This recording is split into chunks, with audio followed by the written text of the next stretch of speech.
There are times I know it can be hard to get up and go.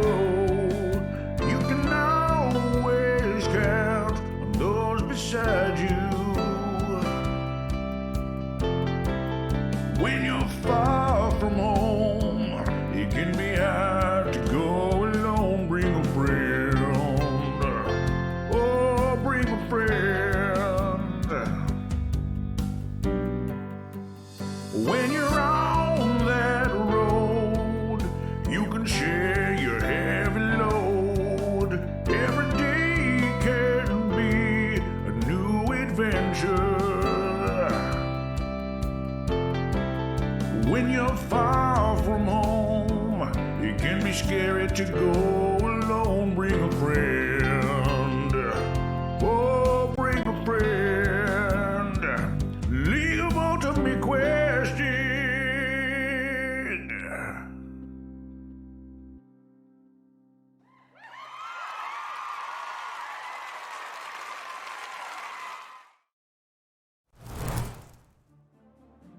Welcome back, LU Cuties, to this week's episode of the League of Ultimate Questing.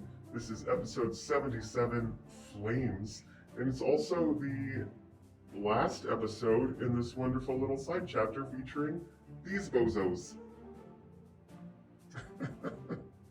Is that a comment to my hair? It's getting too long. I need to cut it, because this is what it does now.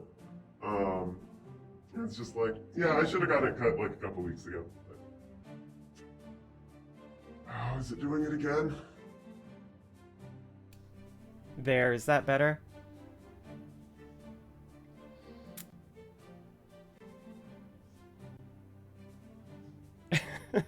Right. Yeah, it's the weirdest thing. That's the second time my microphone's ever done that, but like it shows normal and I didn't touch anything, but I figured out that occasionally, and thank you for telling me, it just like slips it into a mod without even showing me in the software that it's using a mod. Super weird. Don't even know which one it was trying to use, but thank you so much for pointing that out. Once again, this is Battle Axis episode 77, Flames, for those of you that could not make it out in my demon voice.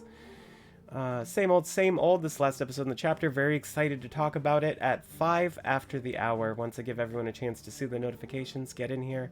I'm going to start the episode and then stick around after for a Q&A and, you know, maybe some Mad Libs, because I still got these. If we're having fun with them, I'll keep doing them. And I actually think I'm going to start skipping the boring ones, because there's a lot of really questionable Mad Libs in here, where they've basically just like Mad Libbed term glossaries and rule pages, which is very strange. But there's a few that are more like stories, and so I'll skip to those. Anyhow, how's everyone doing this lovely week? If you're at RGB, enjoy. I'd really love to know what the specials are this week. Oh, hey, Bree. And everyone else. I don't always see Bree pop in. But Enner, Gio, Reshpin, good to see a zombie. Thank you for continuing to subscribe. And Zach. Zach should probably be driving right now. Yeah, I don't know if it's still like the cranberry chicken sandwich or something else. And I don't know what the special drink is, but these are the things that these are definitely things that I'm thinking about, because all of Law's food is delicious and all of the names for his specials are very punny. It's like Law's Lurbers. I'm not funny on Mondays.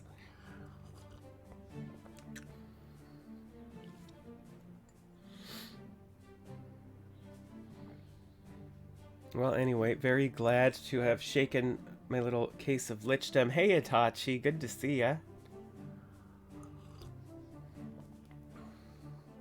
And it is 5 after, so I'll go ahead and start the episode. We can chat afterwards. And yeah, I'm excited. I'm excited to hear what you think, and I know Zach is because he showed up.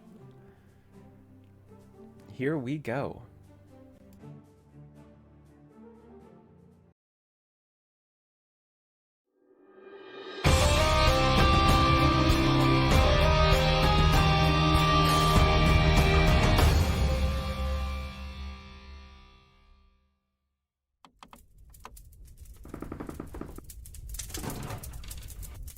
Hey, little toad. Good. You're up. Found some jowl bacon in the larder, tucked under a floorboard. Figured I'd make a special stew. And Pascal ain't made it back, so you can have his share. Little toad? Croak for me, sweetheart. Let me know you're okay. You're as cold as ice. Let's get you back to bed. Come on now, Toad, please. You're scaring me. Odette, circle enclosed. Bind me to those I love as I'm bound to thee. Let no impurity tread on the space within. Odette, circle enclosed. Seal the righteous from the wicked as home and hearth guard against the wind and dark. Odette, circle enclosed. In all things we see the ring. Sun and moon, eye and mouth. Let me see and speak and lie alone. My precious boy, please come back to me. Please. I need you.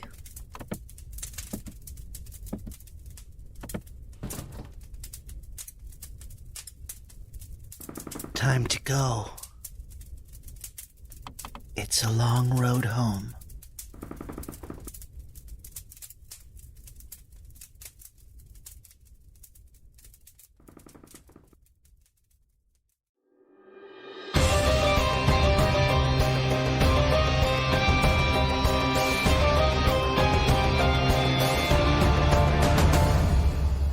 The woodland aspect of Maudette Forstner stands at the base of a great black tree, whose roots seem to drip with toxic waste, poisoning your town. I reckon at the end of all things, there'd be someone to shackle up and throw in the clink, but I always anticipated we'd have to kill somebody. I suppose this is also our fault. We did tell them to bury her. That ain't the Maud we left behind in the village. This is not what I was anticipating, though. And as far as dead or alive goes, I think alive just got checked off the table. Let me try something. Turn yourself in now! It was worth a go. What do you reckon, Sheriff? This tree, it's dripping with everything that's killing our town. But how do you bring down a tree this big? I guess one chop at a time. Suppose so. TW, you don't happen to be packing some sort of mystical tree-killing machine, do you? I'd have to check the whole bag. Well, shit. Ma'am, you fixing to defend that there blackwood tree, or you looking to fight? Struggle is meaningless. Easy to say for someone who ain't struggled a long time. Yeah, I don't think that's Maud. I think that's the tree trying to protect itself. Lots of things I like are meaningless, so suppose struggle ain't nothing different. Leave or die. Green Man? One way or another, we're going to destroy this tree. All right. Well, since you're all one with the forest and we got your blessing, ma'am, I think we'll take or die, please. You boys think a tree corpse bleeds? So I lock my crossbow into place. Not too sure about that, but I care whether or not it burns. And I'll leave the pyrotechnics to you, and I'll just try to kill her like a dumb bitch she is. Do as you will. Yes, ma'am. Is that too much? No, that's great. Everybody roll for initiative. Perfectly impetuous. I pulled an Artium. Hey. Oh, that's not great. All right. Does anybody want to keep track of this for me? I can. Thank us. At initiative 20, we have the lair action. The largest roots seem to spill out a pair of small twig-like creatures. Tumbleweeds. The hole through which they climbed is almost like some bizarre spiral orifice that then starts to weave itself back together. But for a moment, you see inside is a long, open channel large, big enough for a person to fit in. Next is Bad Tree. Beautiful. She raises her hands, and as she does, you hear the cracking and sighing of ancient trees as more roots burst from the ground, forming thorny walls, separating her from the rest of you and her two assistants. That's it. That's the whole deal. Great, we got a fucking tree wall. You do anything about that, T-dubs? I got a plan. It's the one I've been saying over and over again. I love that for us. Next in the initiative is Brooder. Sweet. Hearing the plan of burn it all down, Brooder is going to run forward to within 10 feet of the wall because I'm a monk and I am fast. I'm going to grab that large clay flask with whatever the hell is left in it. I'm going to kiss it goodbye and I'm going to dash it against the wood wall, hoping that the liquid inside will be enough to help propel whatever fire Tallwater is going to throw against it. I fucking love it. Next up is Tallwater. With his big toolbox backpack left open, Tallwater reaches back, grabs a torch, lights it, and loads it into what looks like a wooden tube. A spring-loaded mechanism in there will expand as soon as the trigger is pulled, and I will cast Catapult on this torch towards one of the tumbledweebs. Tumbledweebs. I love it. All right, cool. Do I need a saving throw? Yes, you do. Okay. What a saving throw is A dexterity? dexterity saving throw. Okay. Dexterity saving throw for one of the tumbledweebs. Correct. They're little fucking Kodama, and they're the cutest shit in the entire world, Aw. by the way. That is 18. Good. It will dodge the torch, but it will continue its flight path towards the wall where Brooder had just dripped alcohol all over. Nice. Let's see if it can dodge the fire. It failed. All right. It's a wall. That is 12 points of bludgeoning damage to the wall. Ooh, nice. And assuming it gets set on fire. Well, I'm going to label these walls. Well, 1, 2, 3, and 4. Queen's West as 1. Mm-hmm. Queen's West. All right. So I think 3 is the one that got 18 points, and it's on fire, taking how much per turn is it? 1d6? Usually a flask of oil is 1d6. We will call it 1d6. Next in the initiative is Green Man. Green Man's cloak billows open, and a cloud of spores bursts out in a radius around them. All of the mushrooms and fungus on the underside of their cloak, on their body, suddenly comes to life as Green Man pours the magic of the dreaming into it. I love it. And I'm going to move forward and then end my turn. Resonant. And that brings it to Trip Pritchard. Since she'd been talking, he already had his crossbow, hip shot level, aimed right at her. And then this fucking wall of trees shows up. He goes, piss fire. Adjust the aim towards one of these twiglins. And as he takes a couple angry steps forward, just unloads the bolt into it. I love it. He ain't good with a crossbow, but it's what he brought. It's the thought that counts. No, sir. No, sir. I'm willing to reckon that a tight 8 ain't gonna hit. Not so much, actually. Realizing this crossbow is old and missighted, Probably shouldn't have kept it in that drawer. keeps it Loaded. Yeah. He's going to cast it aside, and with the rest of his move, he's going to unsheath a curved short blade and his long knife. I like it. Fuck it. Fuck it. All right. What do we got next? That brings us to the top with a layer action. A booyakasha. Hey, it turns out I actually have some more little plant dudes to spawn here. What do you know? Out of nowhere, How convenient. moist with gluey black ichor. The morning dew is so realistic. And given it is the lair action, the two twig boys that are already in existence are going to decide to engage a little bit. Yeah, so the one closest to me, on the Angelo side, as it starts its turn within 10 feet of me, my aura of spores immediately gloms onto it and starts attacking it. It needs to make a constitution saving throw. Woo! Your spora. I was going to say that. Sephora. That is a staggering 6. It's going to take 7 necrotic damage. Hot dingus. That used up my reaction. That's it. Okay. I think they're going to do what they do best. They got to do what they do best. From the hand, or at least an appendage that looks like one of the one nearest to you, Green Man, a jagged spire of hard wood manifests, and it launches it forward at you. That is a 14. Ugh. Ow, that hurt. Okay. I don't know. Yeah, no, I have a 13. That hit. Cool.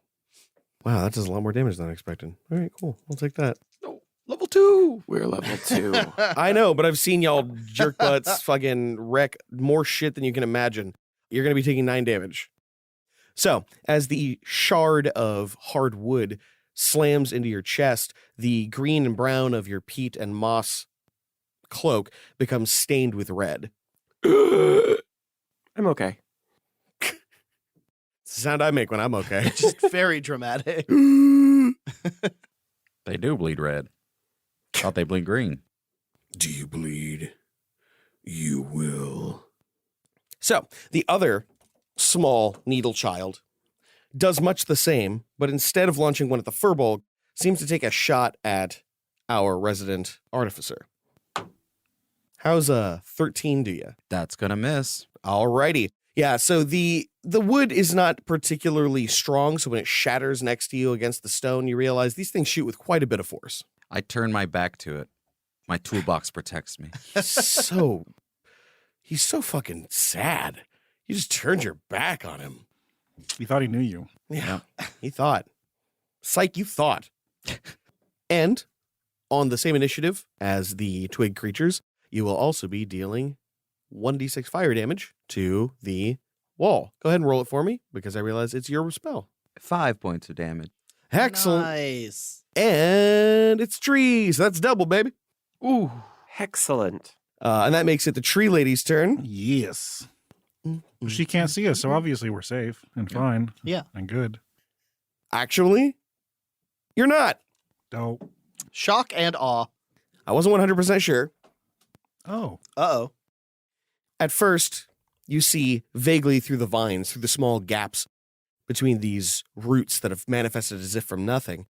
She approaches, and as soon as she comes into contact with the vines, she simply dissipates into mist and steps through. This creature is not physical. Fucking Matilda. She reaches forward to touch you. I would like you to roll me a wisdom saving throw. Oh, piss. I got a 17. Hey! Hey! As soon as she touches you, you can feel your blood begin to swell, heat rising into your face, and suddenly you're almost drunk on the thrill of whatever is inside of you. But you're able to fight off the overwhelming need to engage, to do, to hurt. Sheriff, I think she's made out of wood smoke. That brings us to Brooder. Brooder is going to ball up his little fists, go full pugilist stance, and try to punch this wood spirit. That's a 22 versus its AC? Hot damn, that'll do it. How does a 4 bludgeoning damage look to it?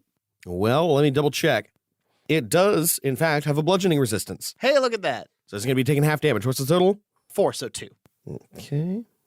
And I'm going to go in with my Southpaw follow through and try to punch it again with my bonus action. And that is going to be a 20 total against its AC. That definitely hits. For another whopping 5, so 2 bludgeoning damage. As I swing my fists wildly, I am going to try to see if I'm making any progress at all breaking down her woody outsides. As you strike her, it feels like you're punching water. It definitely has an impact and it registers, but you move through it inevitably. And while she doesn't necessarily seem to ignore it, she's not exactly concerned by it. Green Man, I may need a hand here. You got it. My turn's over. That makes it Tall Water. Tall Water is going to shove his way past 2 of these tumbled dweebs using his toolbox on his back as a little battering ram, get into position next to the wall, and looking out towards the incorporeal wood sculpted Maud. He pulls out his bellows once more, screws on a new clay flask, gives it a good shake, and then squeezes the bellows. The cork and its contents will launch out in a line, not a opaque and viscous liquid like the grease before. This is a transparent and very thin liquid that sprays out and begins fizzling. I'm going to cast Caustic Brew. Ooh. Those three, the two minions, and Maud need to make a dexterity saving throw. Can do. Dexterity saving throw from the Dryad Spirit. Modified Dryad Spirit, I should say. Modified. It's a 13 for the Dryad Spirit. That is a 1 and a 15. Okay. The one nearest has a 1. All right. It is going to take 2d4 at the start of its turn. Hey. Everybody else made it. Okay. Almost as if trying to sacrifice itself for the greater good, the first of these small twig creatures jumps in front of the pile of acid that's coming directly for its master and just absorbs the full shock. Madame President. And that brings us to Greenman. Don't worry, Pinky. I've got your back. Greenman is going to raise up their hands and summon spirits of cold and icy winds, easy on a night like this, and cast Chill Touch on Maud. All right. Hit me. Let's see if I can roll shit tonight. Otherwise, we'll just go back to saving throws. 18? That'll hit. That is 5 points of necrotic damage. Thank you. Oh, in addition to that, she cannot heal until my next turn. Okay. And if they're undead, they also have disadvantage on attack rolls against me until the end of my next turn. Got it. Oh, I've never used that on an undead before. Good timing. That's a lot for a cantrip. Top tier cantrip. That seems like too much for a cantrip, but all right. That brings us to Trip Pritchard. If she put up a wall, she's got to be trying to keep us from that tree. We've got to cut our way through. And he's going to move up to be next to Brooder, but closer, more importantly, to this little branchman. And he hasn't swung steel in a hot minute, but hopefully it's like riding a bike.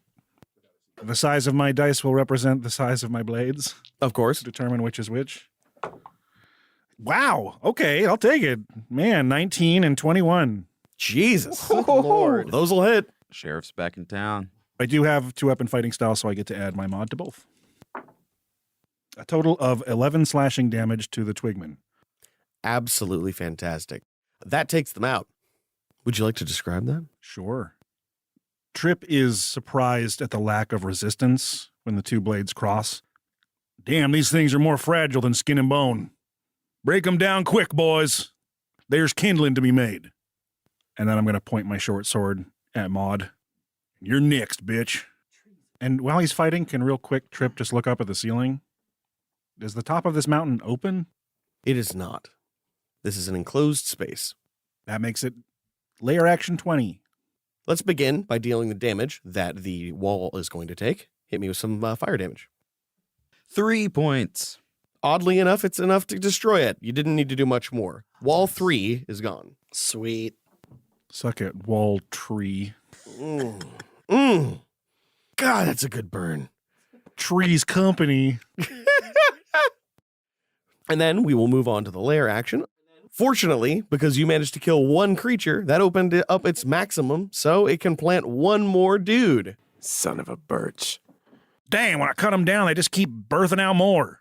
You are seeing more and more of these large roots opening holes in themselves that seem to have a vascular system inside. From them, there's a burst of air, and then it closes. Next up is Bad Tree Mod and the acid damage. Let's start with the acid damage. 6 points of acid damage. Okay, that was Needle 1? Yes. He is dead. The acid damage begins to eat through the flesh of this particular twig creature, and it starts to dissolve into like a thick, almost pulpy mass at your feet. Tallwater kicks it aside. Who's next? It's like putting your boot through fucking mashed potatoes. All right. This little gentleman over here is going to actually run towards Trip and grab you. No, don't. Little grabby hands. How does a 17 treat you? 17 hits. Okay. You are being constricted and are going to take 1d6 plus 2 damage for 6. Get off me, you little prick. You are considered grappled and restrained. This creature also cannot constrict another target. The other one on Queen's left is going to entangle our friend Tallwater, but only gets a 10. No go. So he lashes out with his vines. They just kind of like slap uselessly against your gigantic backpack. And he realizes he just doesn't have enough arm. He just doesn't have enough vine to get around all that good stuff. Watch your fingers. I got garden shears in here. And then the two needle boys, they're going to do a launch at the monk. The first one's going to shoot wide. You can hear the large chunk of sharp wood clattering in the distance. And then the other one is also going to shoot wide, and you hear it clatter up against the other one, almost creating kind of a, drumstick kind of sound. Leave my head alone. And that finally makes it the Dryad Spirit's turn. At which point, Green Man's spores are going to attack her. So she's going to need to make a Constitution saving throw. That is an 11 plus 0. That was so close, but the DC is 13. Hey. I'm loving Green Man's little sporgasms going on here. Yeah. It's fucking incredible. It's juicy stuff. And she's going to take 4 necrotic damage. Whoa. 4 necrotic. So much. The leaves that make up her crown slowly begin to wilt under the necrotic energy, but she seems largely unaffected. Realizing that she has a subject that is currently entangled, she's going to step to the Queen's East, and she is going to lay a corruptive touch on Mr. Trip. Don't do it. Fuck me running. That is a 22. Not a crit, but it's a mean one. Oof. I'm pretty sure I have the best AC too, and they're just hitting me like it ain't nothing. Like it ain't nothing. They are rolling particularly well. Down to be a corrupt sheriff. That's 13 damage coming at you? Can you maybe not with that? I am very sorry. And that's the end of her turn. Good. Good. That brings us to Brooder. Brooder absolutely heard the last thing that Trip said. And wanting to take his advice and wanting to help, Brooder is going to use one of his key points and activate his Step of the Wind ability so he can disengage as a bonus action. Nice. He's pressing on his beer gut a little bit and launching himself forward. Yeah, I'm down. A drunken stumble one direction, quickly folded into a masterful feint the other direction. Brooder is going to tuck into his shoulders and charge forward as quickly as possible until he can get right up to the tree. As you manage to jump through the burning embers of the falling tree and past all of the lashing vines of the others, you get up to what looks like a massive root ball. Hundreds and hundreds of roots reaching out, growing, shrinking. They seem to be almost writhing in activity, realizing that something is going on. But at the center, in the place where she was resting, there is what looks like an infant. Now, Brooder may have taken some serious blows to the head from the inside because of this disease moving through his body, but he knows to stay his fist and not punch a baby. Instead, he's going to use his action to try to untangle the baby and pull it free. Absolutely. When you get closer to this baby, you realize it is absolutely gorgeous. Its eyes are a radiant green with gold flecks. It has hair like thick black curls, and its skin is a kind of golden brown. It looks at you and smiles. It doesn't seem to cry or scream or thrash. Come here, little guy. I got you. Any check or anything you want me to make, or am I just... No, it's not too terribly difficult to pull it out. Sweet. I'm going to turn around real quick and say, I know you all are busy, but I found a baby.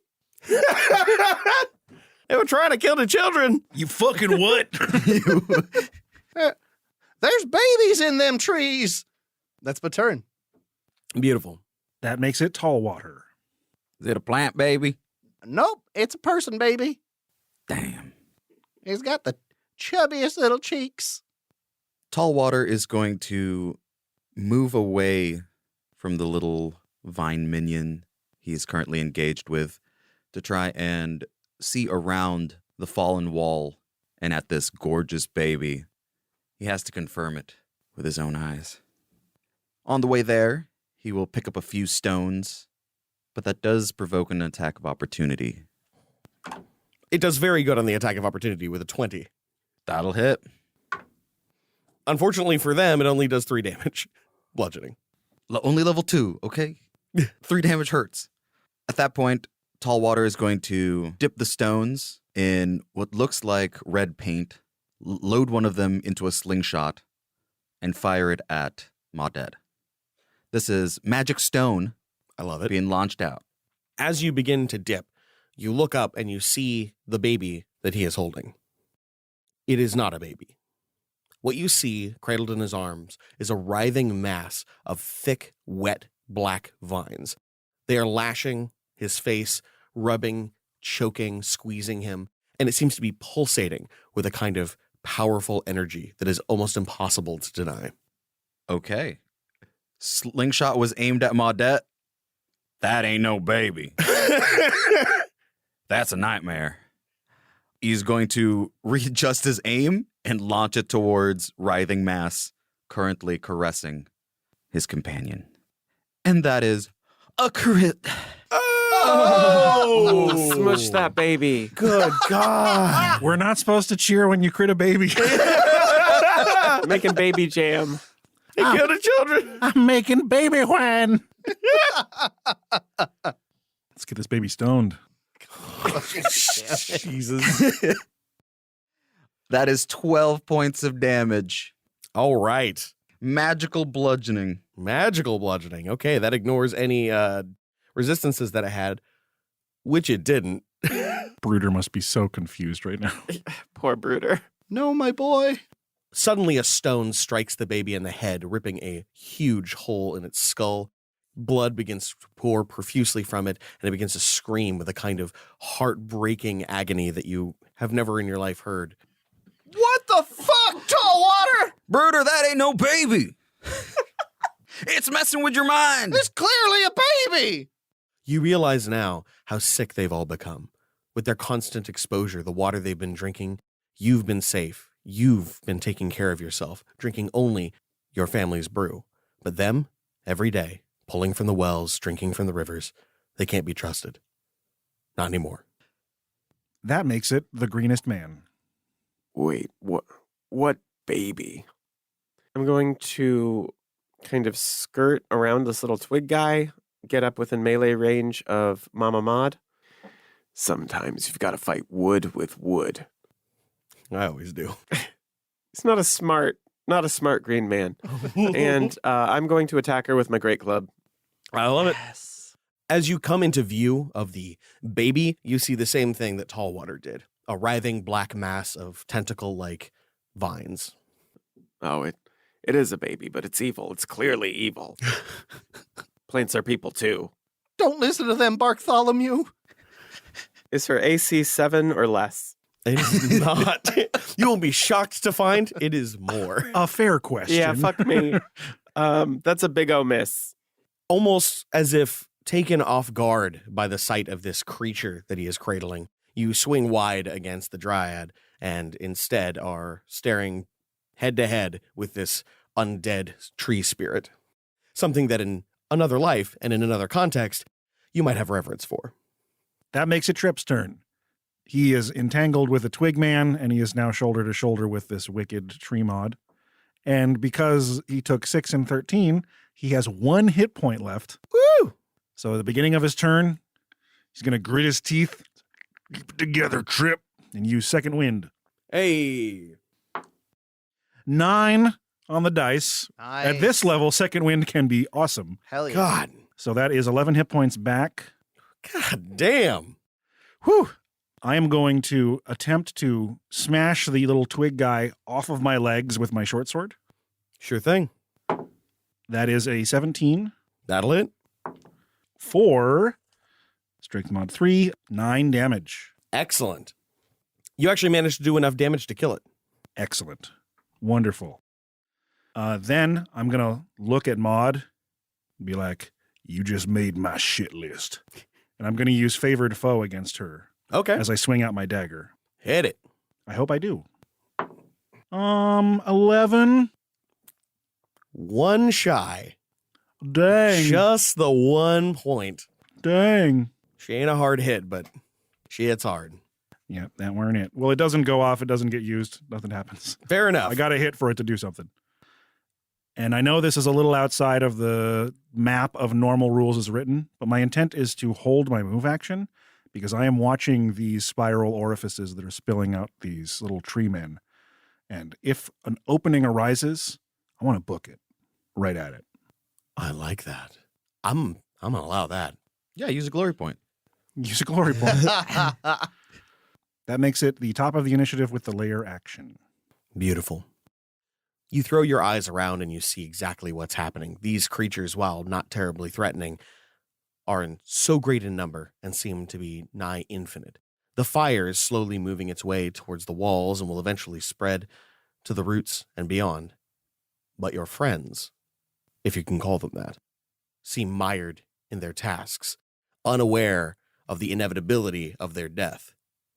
So when the hole in the root opens, you take your opportunity. The three of you watch as Trip dives into one of the holes. This is either dumbest or smartest thing I ever done. Gulp. And that makes it the tree proper. Excellent. As the hole opens and the twig creatures climb out and he climbs in, another hole opens near you, Bruder. And it holds open, waiting. It does not, however, take another action other than to spill out more of its twig creatures. You need not die here. Surrender. Let yourself become one, she says to the green man. Your friends have abandoned you. Your cause is lost. We are inevitable. My cause is never lost. It is as old as the mountains themselves. And you will not leave this place to corrupt the dreaming or the green. Then you will fall to the dark wood.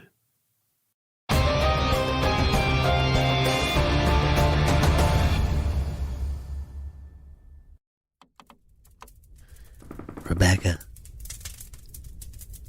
Rebecca. Time to wake up. Pascal? What you doing? I found something. Something wonderful. Oh, you better get out of here now. Unless you're looking for a woman. Now, Becca, I don't think you could lay down a bean if you wanted to. Pascal, what'd you do? I just gave you medicines all. Bit too much, maybe. Mama says you gotta get your rest. But not before I say goodbye.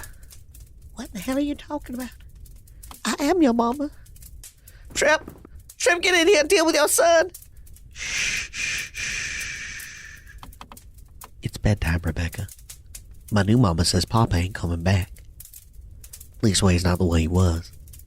But I'll tend to him when the time comes. Pascal, baby, you gotta help Mama now. Don't worry, Rebecca. I am.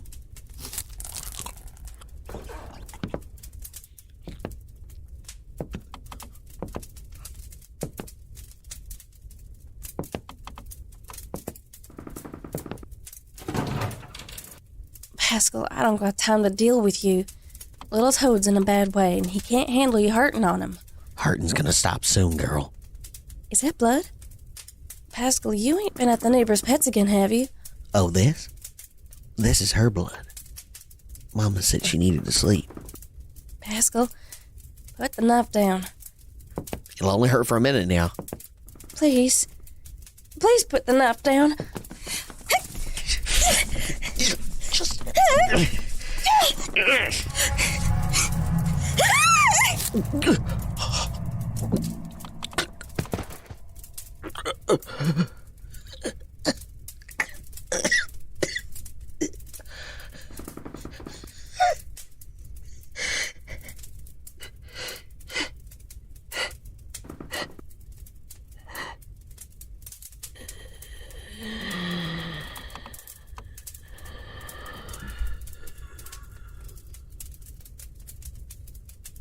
My poor baby.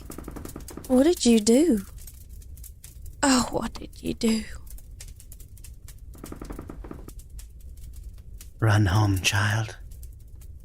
The dark gathers.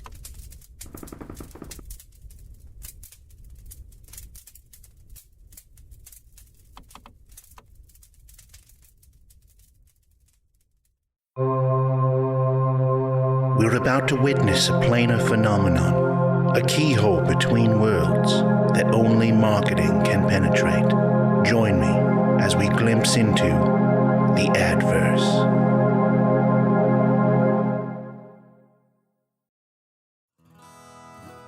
Well, hey there, it's me, your old friend Chester Burnham from Domain Farms. You already know about our old-fashioned healing potions and our old-fashioned potions of restoration. We make them like they did in the good old days, because we're just that kind of old-fashioned company. Now you may ask, Chester, what else was better back in the old days? Well, I'm here to introduce new Domain Farms potions of elemental protection. None of this newfangled resistance or advantage business. Our potions give you a pre-designated shield of temporary hit points against an element of your choosing. Comes in 5 great flavors: fire, cold, electricity, acid, and of course, sonic damage. These days they call it force damage, but sonic damage is what my daddy called it, and that's good enough for me. Domain Farms old-fashioned potions of elemental protection.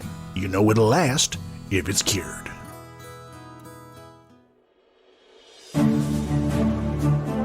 Hail, you cuties! Happy Questivus! It's not a real holiday, but that's how a lot of them start.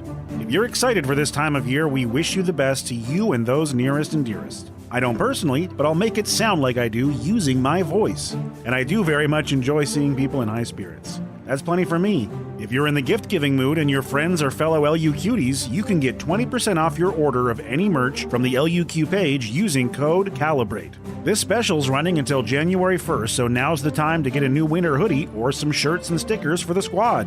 And if you'd like to give the podcast a gift, nothing's better than joining the Patreon. And we'll give right back with loads of D&D content, maps, and bonus episodes. Not to mention, at the highest tiers, you can make a character to join the show's meta or get mentioned with your legendary mid-roll team. The current legendary mid-roll teams are the Twilight Concord, the Ceaseless Horde, and this week's featured team, the Titans Rise, with Christopher Mashburn, John Reinhardt, and Dylan Hoyt, aka Meat Dad. For personal messages or advertising opportunities, reach out to admin@slap-studios.com. Be sure to follow us at twitch.tv/slap-streams for Monday night live premieres hosted by Dana, and so much more.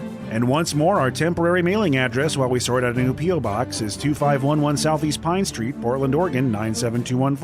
We really hope you enjoy the climax of this side story as much as we enjoyed playing it, and have a great Questivus. But that's enough out of me. Let's get you back to the battle axis.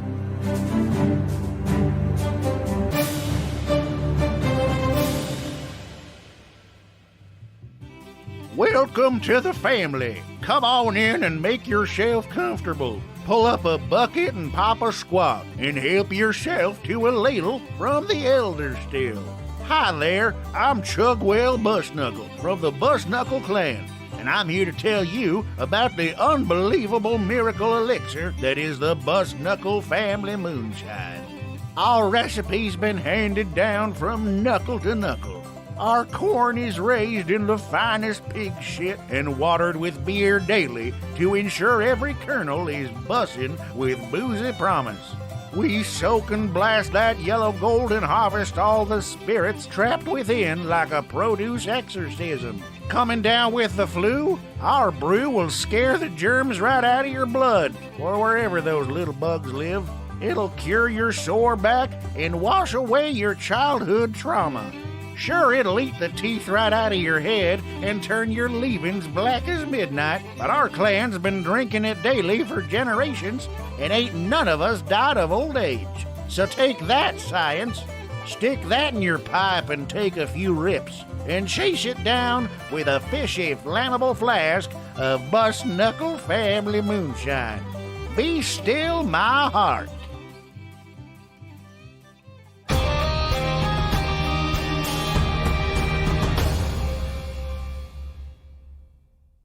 You are surrounded on all sides by crushing plant matter.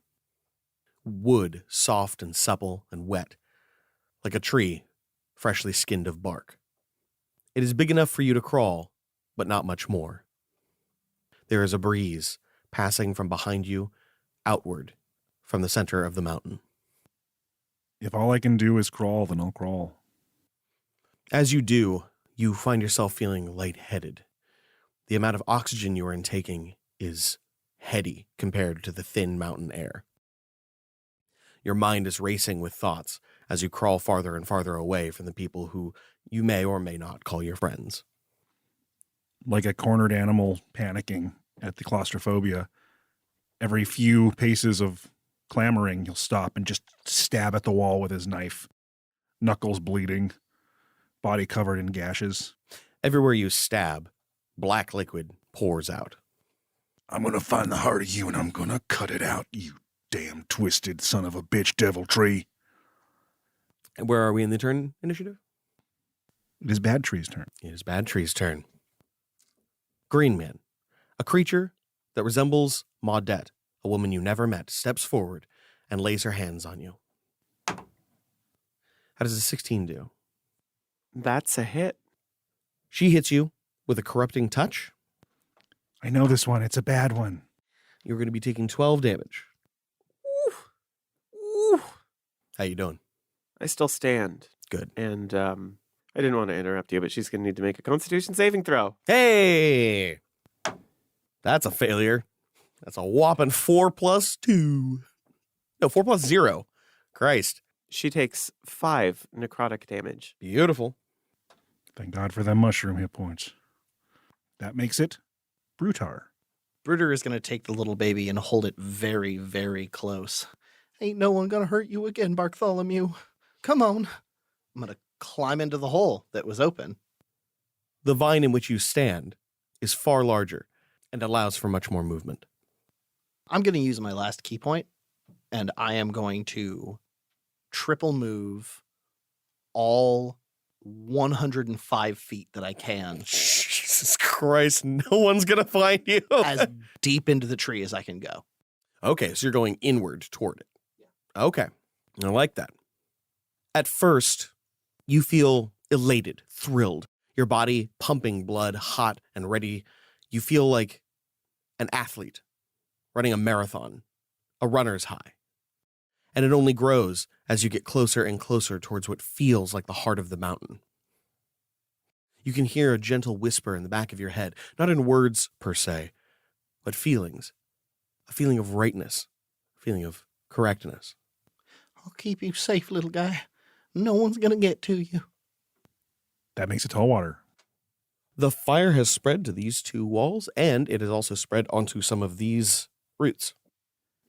Seeing as there is a wall of burning thorns right behind Maud, Tallwater is just going to grab another flask of oil and throw it like a regular person. Most of his mechanisms and tricks have run out in his bag. It's going to be good old-fashioned elbow grease. I love it. Take a ranged attack roll with no proficiency. That is a 13 to hit. You hit the mark. Oh, you are good. I was going to say by 1, but it's actually by 2. Oh, okay, cool. The wax seal around is going to crack and break upon her skin, and hopefully enough oil splashes about to ignite her. I'm going to go ahead and just roll a d20 to see how well the splash extends. Not big, not small. It is enough that it hits an adjacent thing, and suddenly she engulfs. At the beginning of her turn, she'll be taking 3d6 fire damage.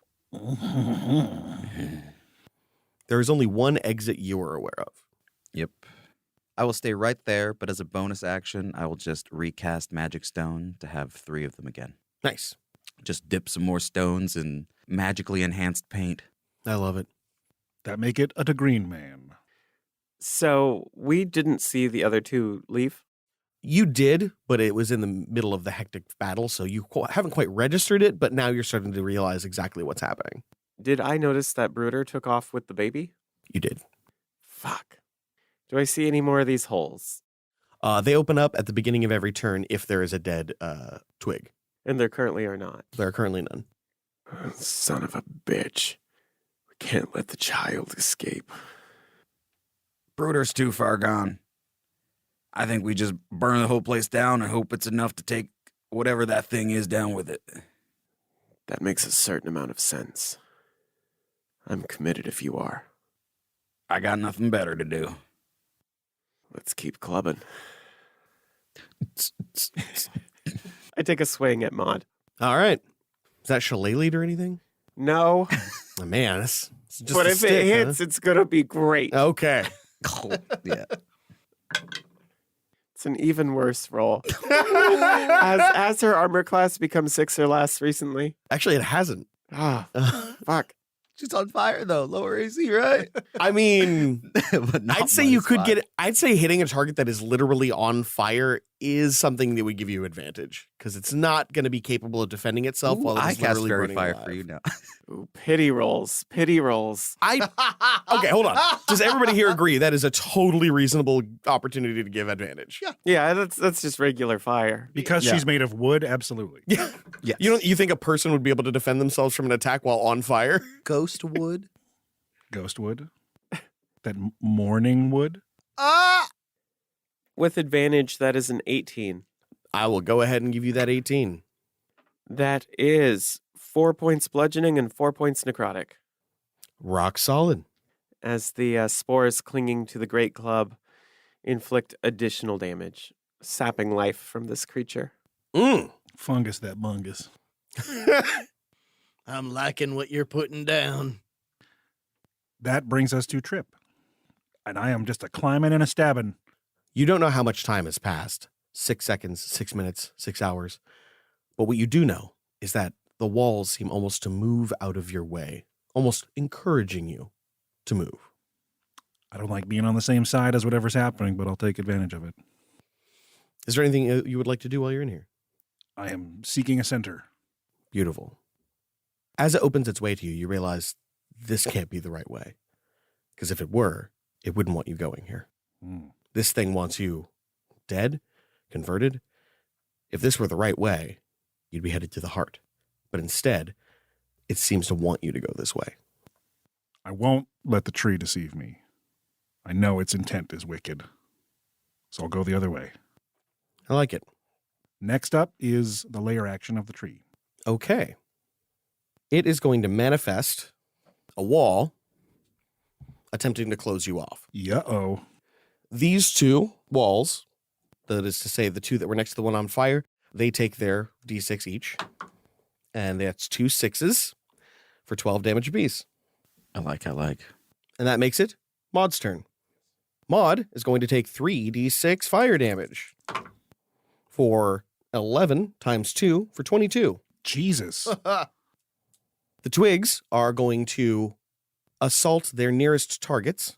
One of the constrictors is going to move towards Green Man and attempt to encase you with a 13. Equal score. Just the worst. Oh, I mean, I think that's a hit.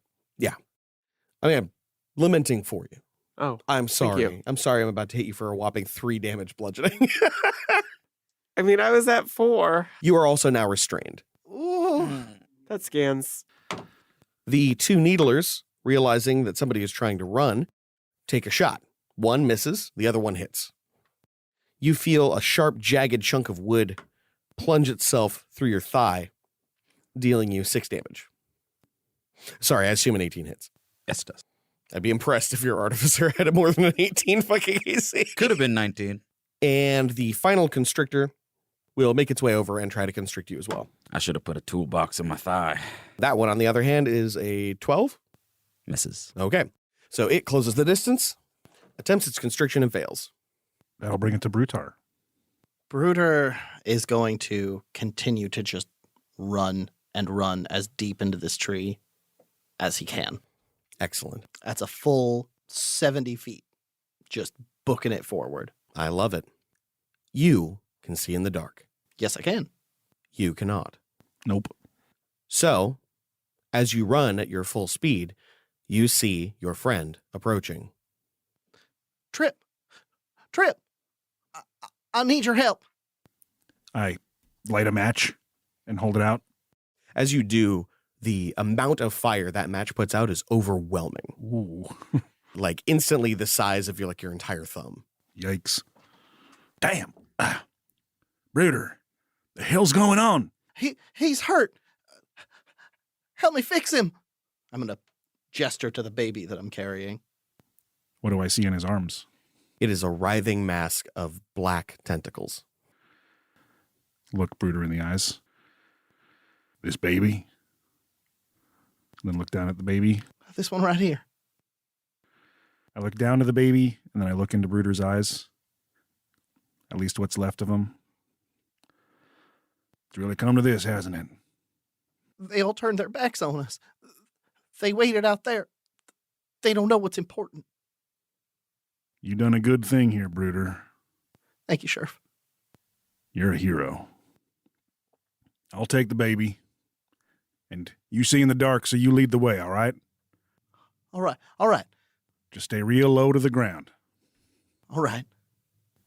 And as he turns his back, I draw out my large knife. And I bury it into the base of Bruder's neck. Oh, shit. Do you feel like your character would know to defend against this? No, absolutely not. Okay, then that's going to be it's not a coup de grace anymore, an automatic crit. And I'm going to declare him my foe. Bring it on. I'll remember you, Bruder, as you were, not as you are here. 21 damage. I am unconscious. And it's a lethal attack. I am dead.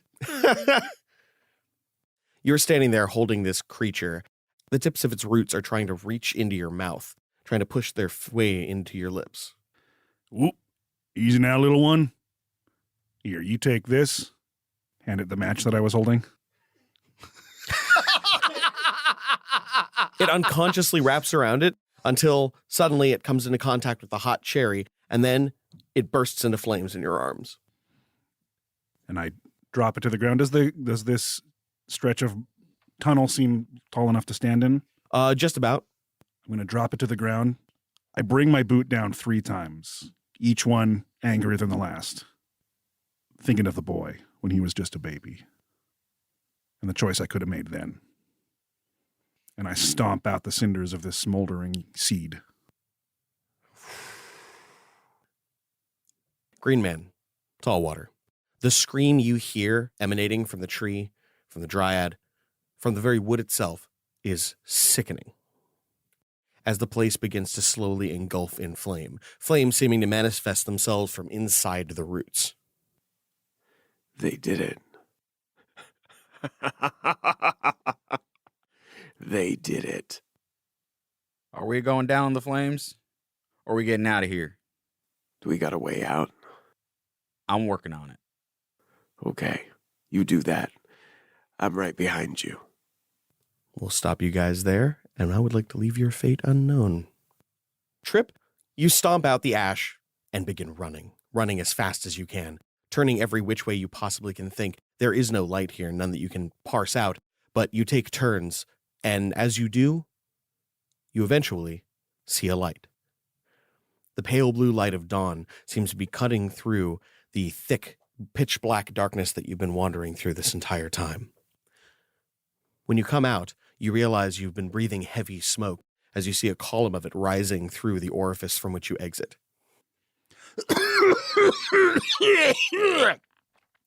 God damn. I drop the knife to the ground and try to rub off some of the blood stain on my pants. You are no more than a mile away from town, just on a hill, a small ridge, about 40 or so yards from Green Man's hut. Everything's fine, everyone.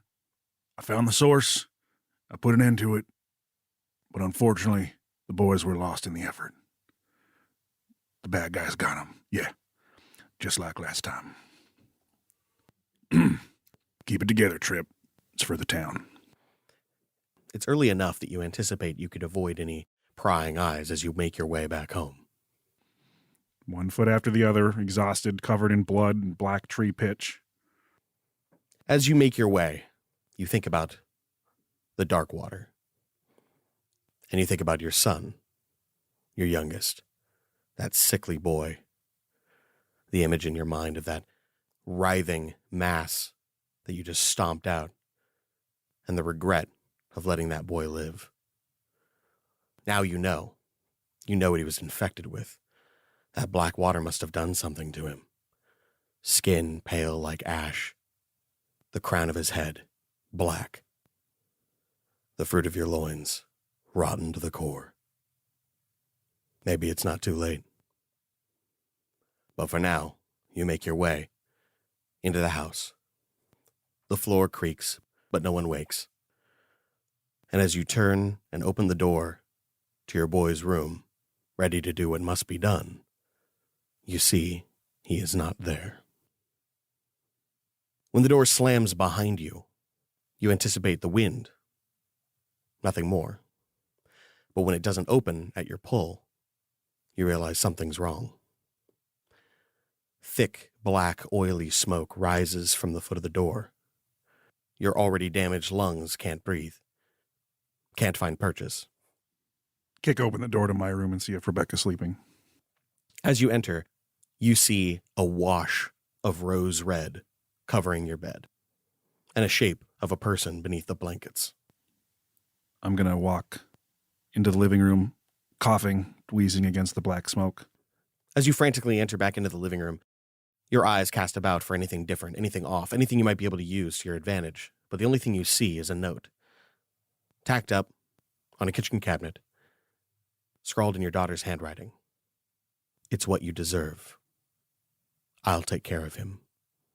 Signed, Isvet. Reading the note, I crinkle it up and shove it in my pocket. The panic starts to leave his body, still coughing against the smoke, but now moving with calm purpose.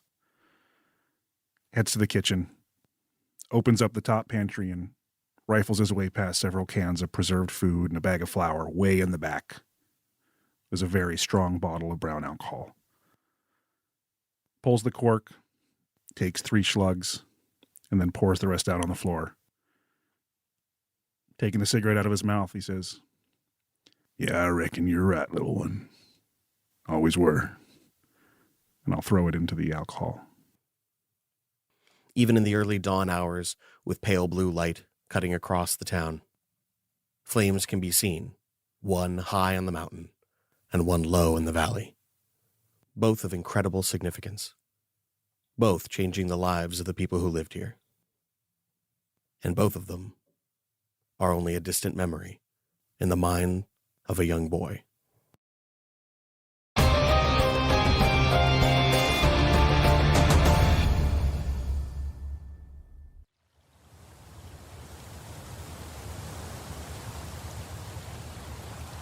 Report.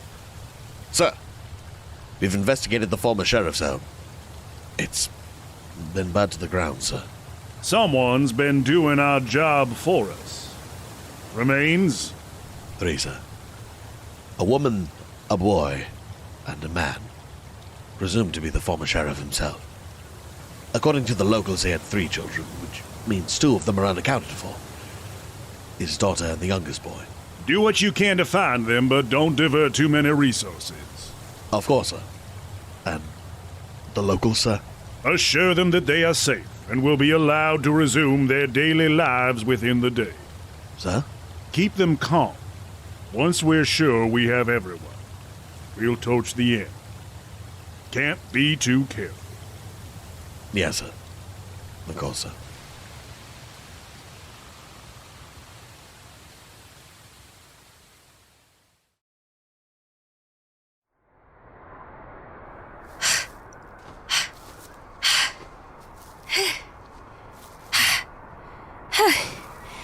Poor little toad. I gotta rest.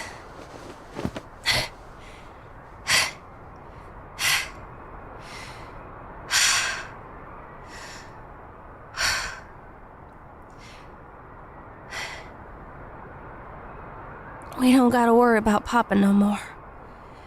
I did for him like I should have done a long time ago. I don't gotta worry about Pascal or Mama's bad spells. Just you and me now. Look, wildflowers. We must be getting close. Well, time to go.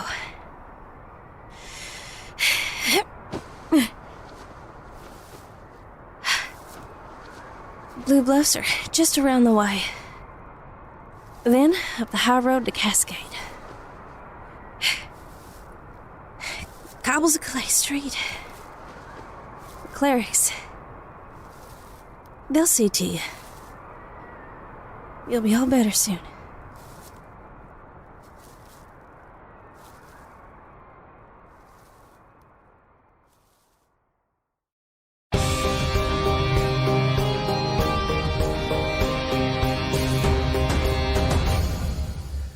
Fuck my whole ass.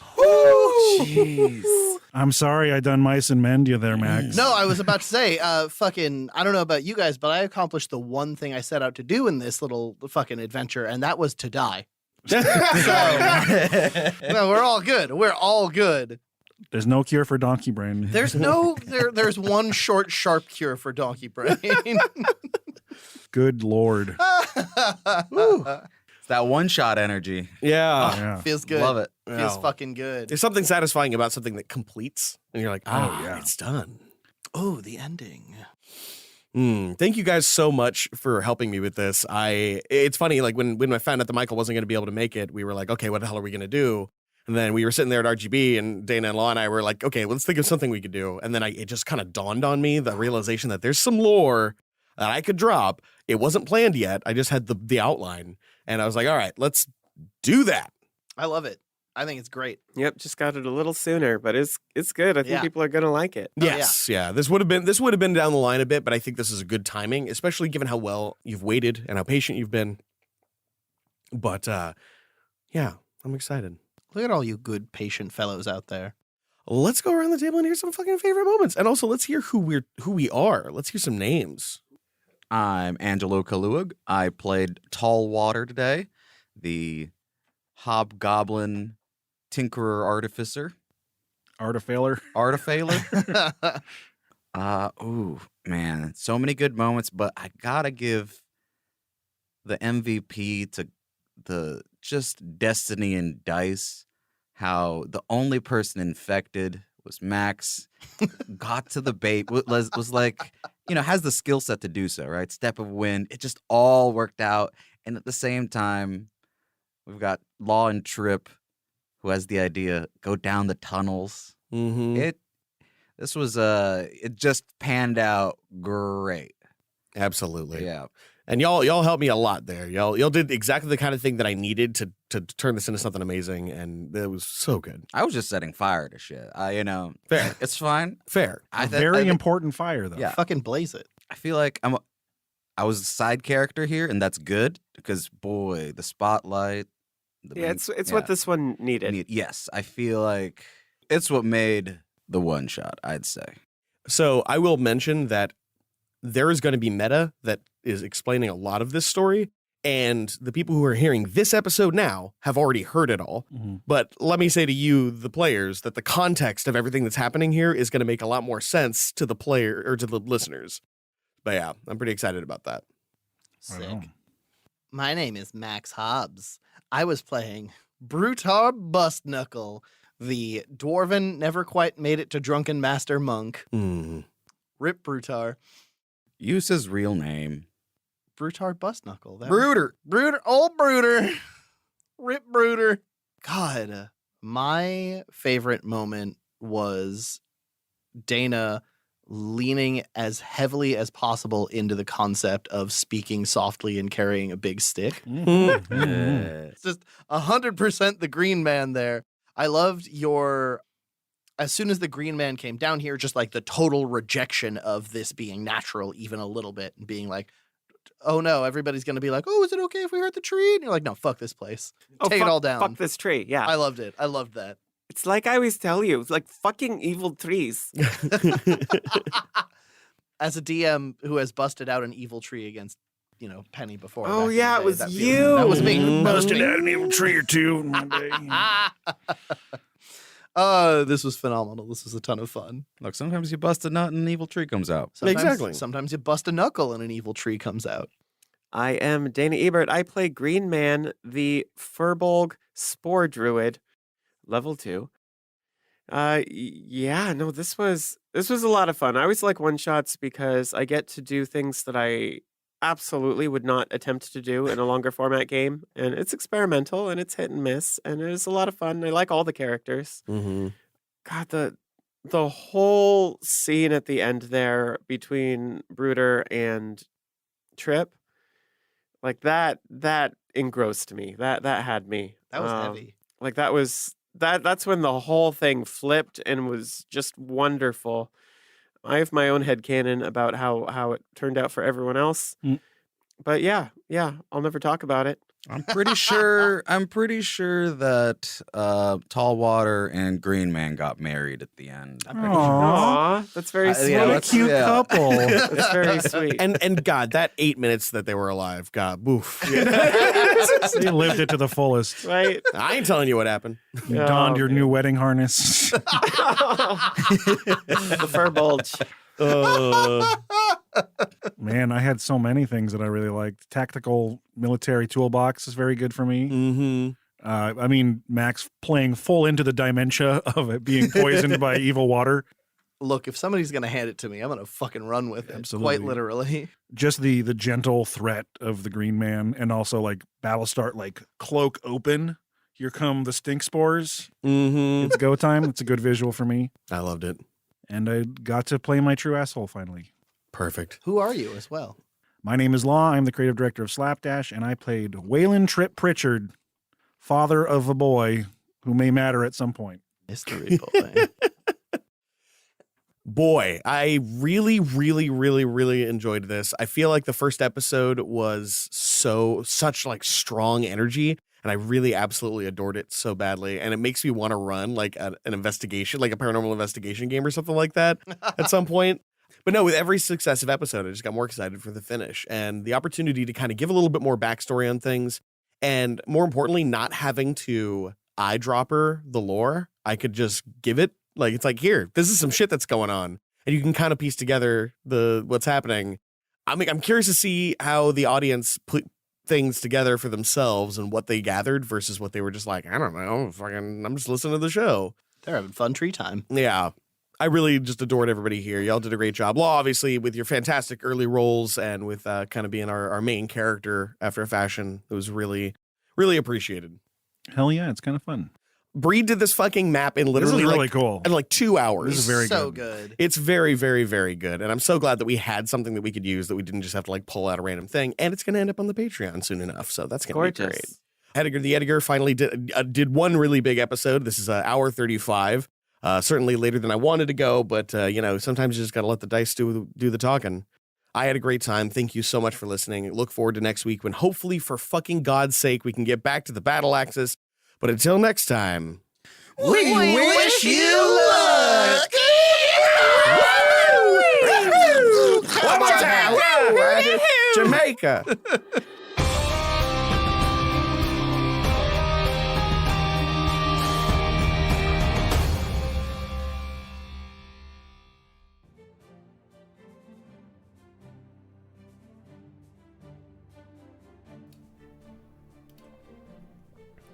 And I am back. Yeah. Well, I'm sorry if it was spoiled for you a little bit, zombie. But yeah, it was definitely spoiler tagged. I remember the one you're talking about. Hurley is very, very smart. And Hurley has, not all of Hurley's theories are accurate, but Hurley hits on a lot of small details and really sees a lot of the foreshadowing. It's always very interesting as a cast member to read his theories. But yeah, I love the string of comments just going into the end of this one. Just like, oof, oh my god, Law. Damn, that's kind of fucked. Sick in both meanings of the word. Oh no. Oh damn. Like, it's just like a very good string of comments to the end of the episode there that I was really enjoying from y'all.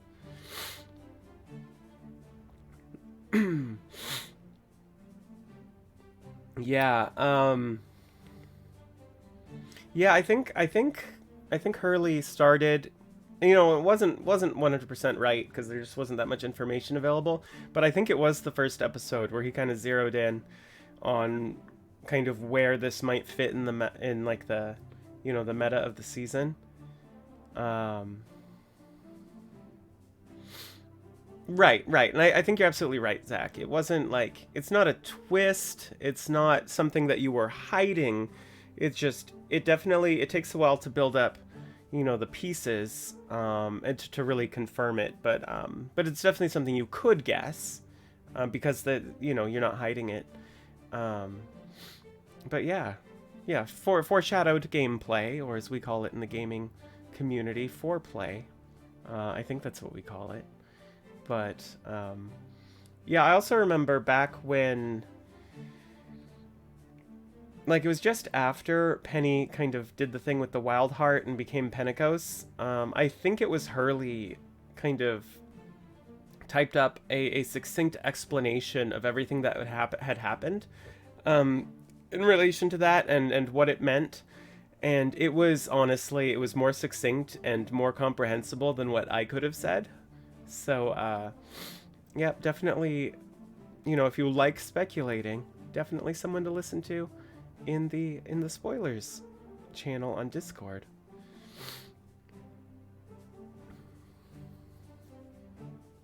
I'm glad you all liked that one. I look forward to the day when I can just drop that like straight faced in like a gaming convention panel or something. Yeah, Hurley got the biggest brain. But yeah, is there anything you want to talk about the episode? You got Zach here. Law must be real busy, because usually Law at least pops in and says hi.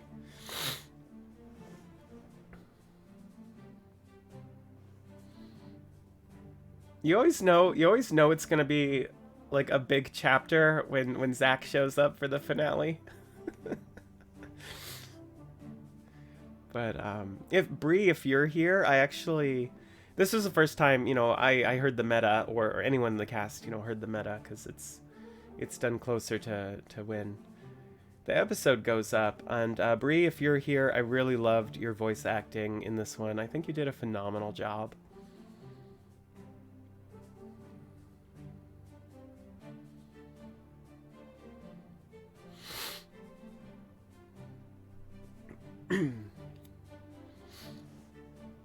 That's fair. Painted the minis. The minis, I don't think were anything. The answer is no, not the minis, but Bree had just made the battle map, like literally that day, literally while we were recording like the earlier episodes in the same chapter. Bree knocked out this battle map in like 2 hours, got it printed, and we played on it in this episode.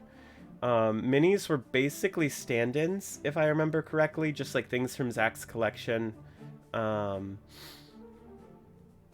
and Law's collection, just because it was, you know, it was like a one-day notice on doing this episode, so we didn't have time to paint anything. Yeah, exactly.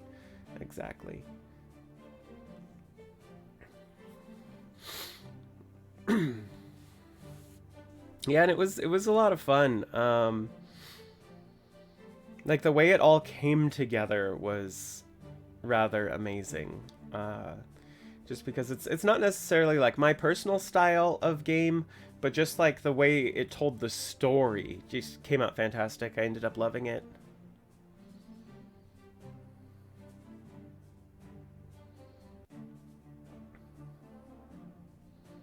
Yeah, and if you see the map, I'm assuming it didn't get touched up more or anything. If it did, this doesn't apply. But it's really cool. Just like take a look and like zoom in a little bit, maybe compare it to some of the other ones, because it looks, you know, more like a speed painting. But it's just like, it's amazing what Bree was able to pull out, and it's still beautiful. It's really only when you look in, it's a little more gestural, a little less polished. But 2 hours, 2 or 3 hours, just very, very good.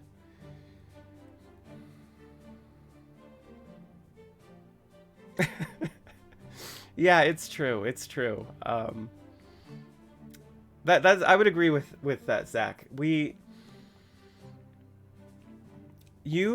I think what really defines us, Zach, you definitely like spend more time on a lot of the details of your writing, at least for LUQ, than I necessarily do.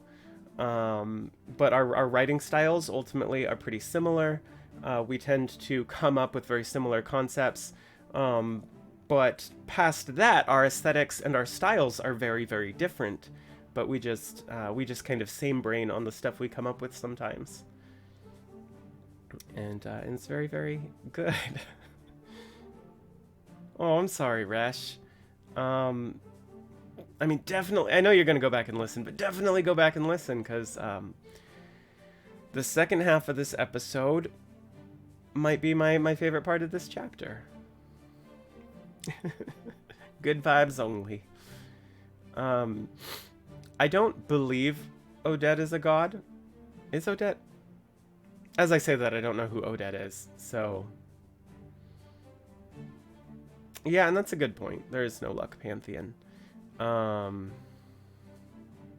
In the sense that, you know, worlds can have pantheons. Mackinac certainly has a pantheon, but when you get out to like Battle Axis, like there are no gods in this dimension. I don't know what to call it. I can't call it error. Error is the planetoid, isn't it? But there are no gods in this like kind of pocket dimension where Zenith exists, and that's why it exists in that spot. Okay, no, Zach's got it. As I said it, I don't actually it skipped my mind who Odette was. I thought you were talking about someone else. So I will not take that question, but yeah. Yeah, and then if you talk about any specific plane, like if you were to talk about like Eudaimonia, Eudaimonia has a pantheon. I'm sure Etheltoa has its own pantheon, but yeah, LUQ itself does not, and anywhere you go, it's gonna have a different one.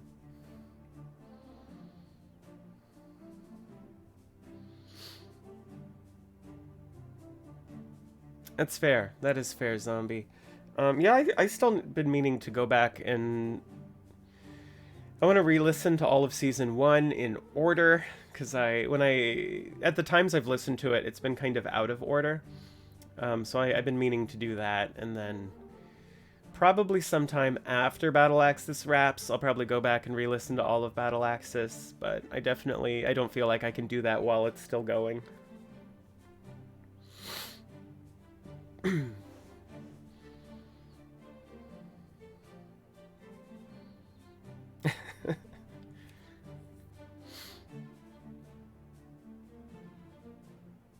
Now that'd be an interesting take for sure.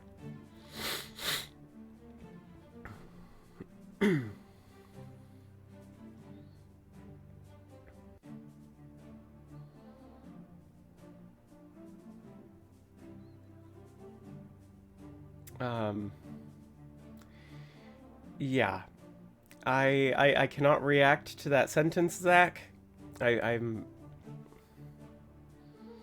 trying my best, but I cannot wait to see how people react to that one. There's one chapter in between, so this must be chapter 18. There's another chapter, and then last week we literally recorded the chapter after that, the one that will be playing in January and early February. And it's so good, and it's so good. That's all I'm gonna say, because I'm gonna spoil it. But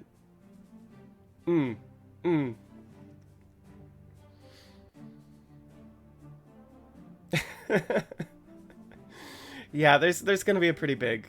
It's like big moves, big reveals, just very, very, very good stuff. And I'm not going to dwell on it. I'm in fact going to change the subject.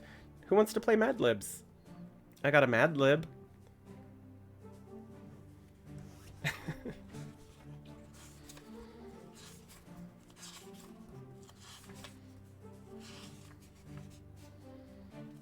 There you go.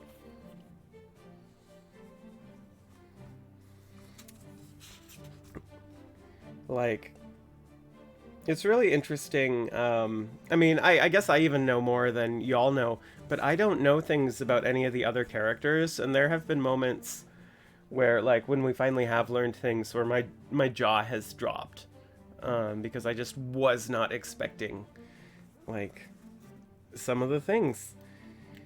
But okay, I'm gonna try to go through this a little faster, so I think I'm just gonna call on people in the chat to give me a couple answers each. I know, Zach. I know. I'm excited to play more. Like, I'm so rejuvenated. I've cried at the table a couple of times. I'd love to do more of that. It's very cathartic. But Reshpin, I'm gonna need a body part and an adjective. Zach, since you're here, if you want to give me a noun and an adjective, that would be great. Zombie, I would love to get a past tense verb and the name of a person.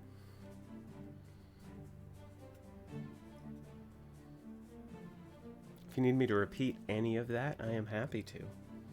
And if anyone else wants to play, feel free to speak up in chat.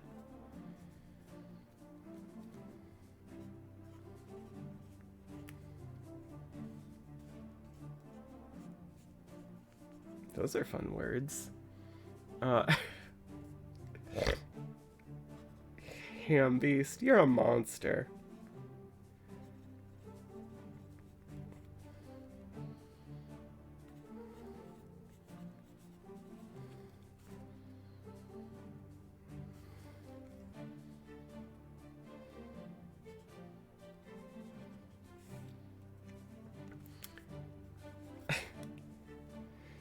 Okay, this one slaps. This one's very good. Okay, nobody else has spoken, so I'm just gonna call on the same people, and we're just gonna keep going. Resh, now I need an adjective and a noun. Zach, I need a noun and a celebrity. And Zombie, I'm going to need an adjective and a noun.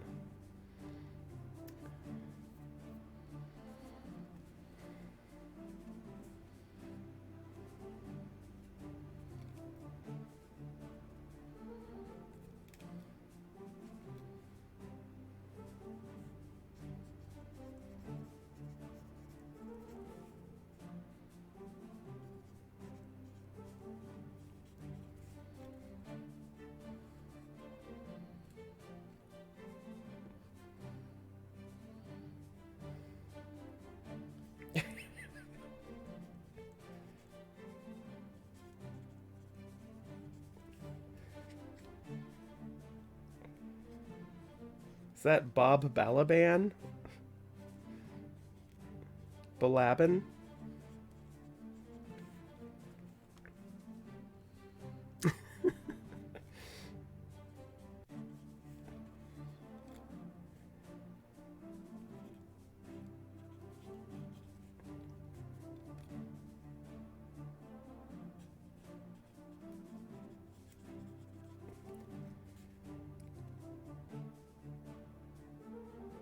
Thank you, Zach. Very helpful.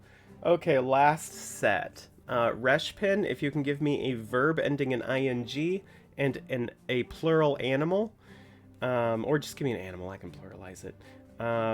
Zach, I need an adjective and an exclamation, and zombie, I need a noun.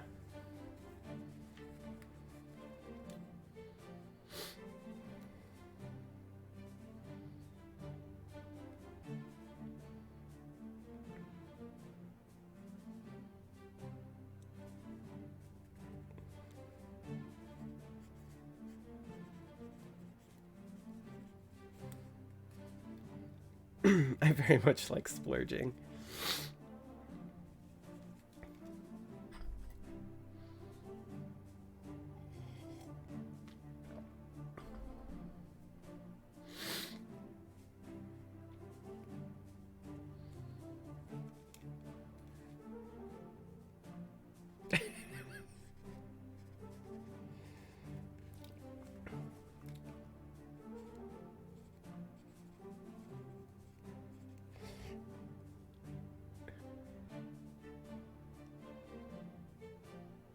Pulchritudinous? You are full of 5-penny words today.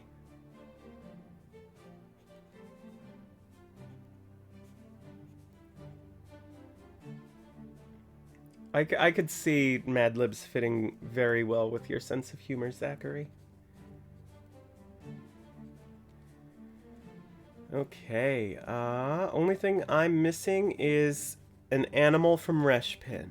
Once we have that, we are done.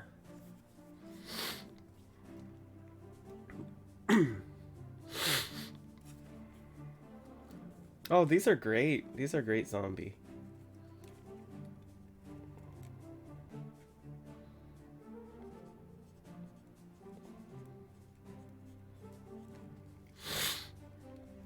No, that's perfect. Okay, are y'all ready? This one is titled The First Campaign. The party stood shoulder to knee at the opening of a silken cave. Terra Hambeast Crusher, the sloppy dwarf warrior, beatboxed toward the entrance. But then Jim, the cleric, held her back. I sense a torrential energy coming from in there, the cleric whispered as the light atop his avocado flickered. Terra gripped her two-handed crusted gusset and smirked. We'll take care of it, she said. Then Bob Balaban Forestkeep, the scaly elven rogue, appeared from behind his cloak of porcupine. Don't be so sure, he murmured, splurging a knife in his hand. Suddenly, 8 ferocious aardvarks bolted out of the cave, with pulchritudinous intent. Terra squealed with delight. Jamaica! It's time for swamp!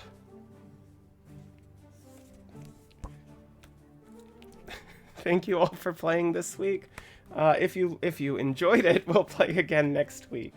That one, I think, turned out a little bit better than last week's. That was... yeah, you might have heard it. Like, I was trying my best to read it and not laugh, but there were, like, 2 moments in there that I very much liked.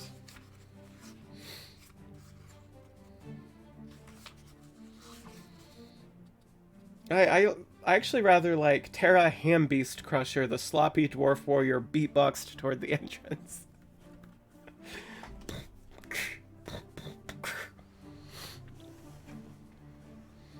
Well, I'm glad you enjoyed it.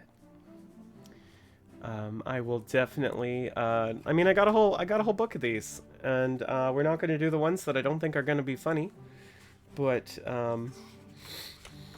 yeah.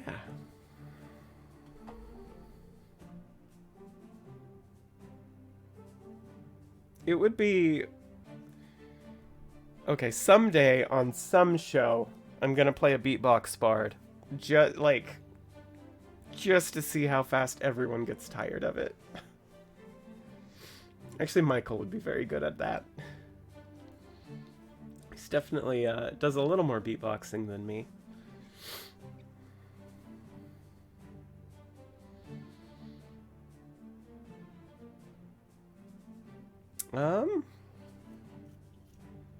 Yeah, no, I think it's a good question. I don't know. I'm gonna have to think about that. I'm gonna have to think through the subclass. I mean, there is Lasers and Liches, which is a third-party D&D setting set in a setting called the Retroverse. They actually have a bard subclass called the Synth something. Synth Master? No, Synth... it's on the tip of my tongue. But that one's very cool because it's like a synthwave bard on roller skates, essentially.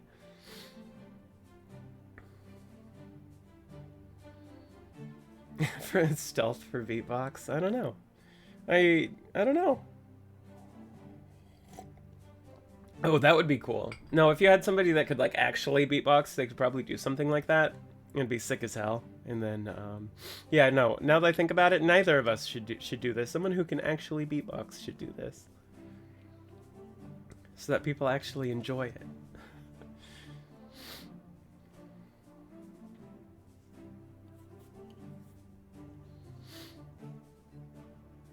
Yeah, it is not a skill that I cultivated. You know, there we go. We should just put out an ad. Put out like a Craigslist ad, like, you know, top 50 comedy D&D podcasts looking for beatboxer / actor.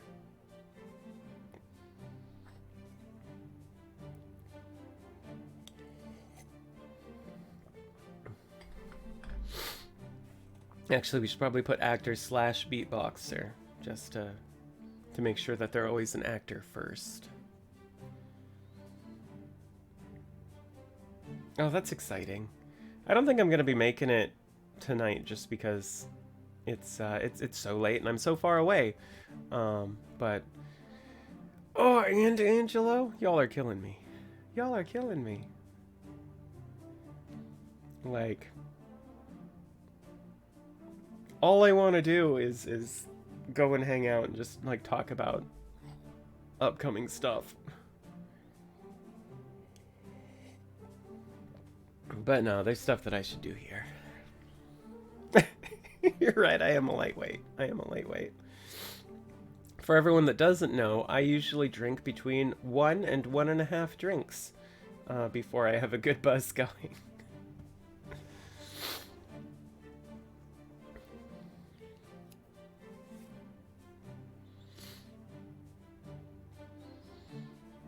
Yeah, no, it would take me... Like, I'd get out there around, like, 9:30. Okay, when I say it out loud, it doesn't sound bad, but I'm way too tired for it. Yes, excited to hear that. Excited to hear that. To that person. You should be. You should be fucking hyped, zombie. Fucking hyped.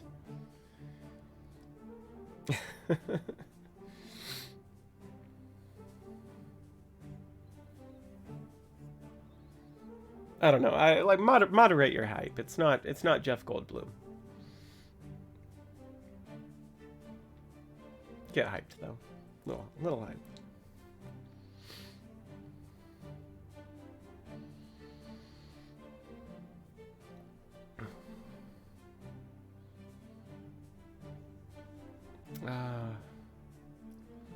Gosh, am I 2 or 3 degrees from Kevin Bacon these days? I think I might be 2. Oh, that's too bad. I didn't actually listen to it.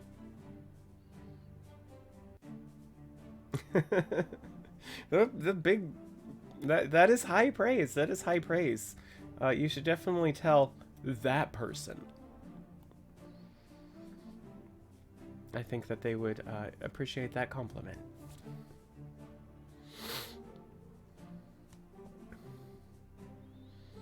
So someday I'll have time for podcasts. I don't know how I'm gonna do it. Me too, Zach. I'm really excited about where we are right now in the season. Because like And I really enjoyed the entire season. Elvis, I definitely have. I have nothing bad to say about anything, but like just like the sense that things are like really moving is just like it reinvigorated it. It's really interesting.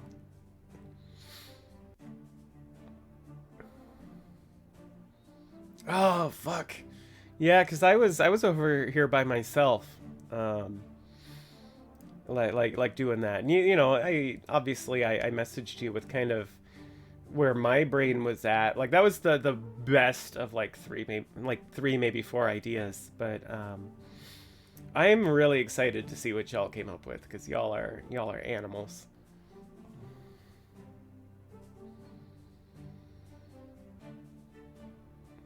Everyone's just gonna hear me scream a lot more on the recording for future episodes.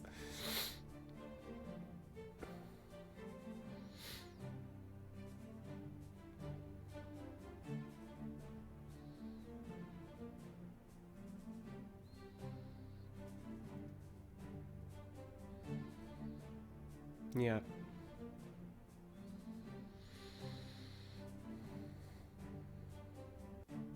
And y'all are gonna enjoy chapter 19 too. It is okay.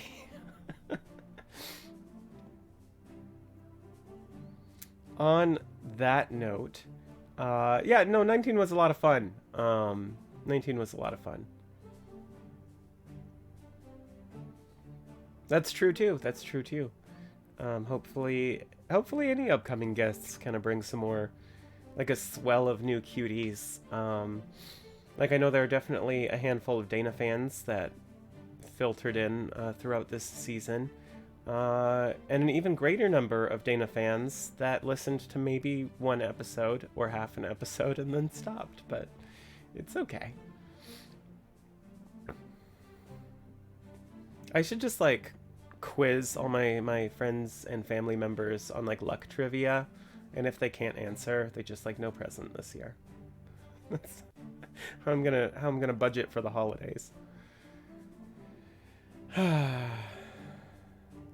Oh, that's very sweet, Zombie. I also sort of enjoy the Dana haters. There's a fair number of those too.